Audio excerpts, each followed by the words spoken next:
આજે લાભ પાંચમ છે એટલે વેપારીઓ લાભમથી લાભો કરે છે. આજે સોદા પંથ છે, લે વેચના બધા સોદા થાય ને ત્યારે લાભ પાંચમ દાડે જે કંઈ થાય એ લાભ જ થાય. પાંચમનું મુહૂર્ત બધા હોય છે કે દિવાળી બધું ઉત્સવ ઉજવી લે, પછી પાંચમથી શરૂઆત બધી થાય. અને મોટો લાભ આ દુનિયામાં જો હોય તો સત્સંગ મળ્યો એવા પુરુષ મળે અને ભગવાન આપણને ઓળખાના, એ મોટો લાભ છે. ત્યારે એ લાભ જે મળ્યો છે એટલે છેલ્લો જન્મ, જે ફરીથી પાછું આ દુનિયામાં આવવું પડે નહીં એવો લાભ.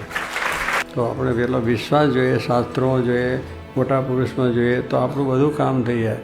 વચનમાં વિશ્વાસ રાખે ભજનમાં ભળી, વચનમાં વિશ્વાસ રાખે પૂર્વ કેરા પાપ તારા તો જાશે બળી, પૂર્વ કેરા પાપ તારા તો જાશે બળી, ભજી લે ભગવાન સાચા સંતને મળી.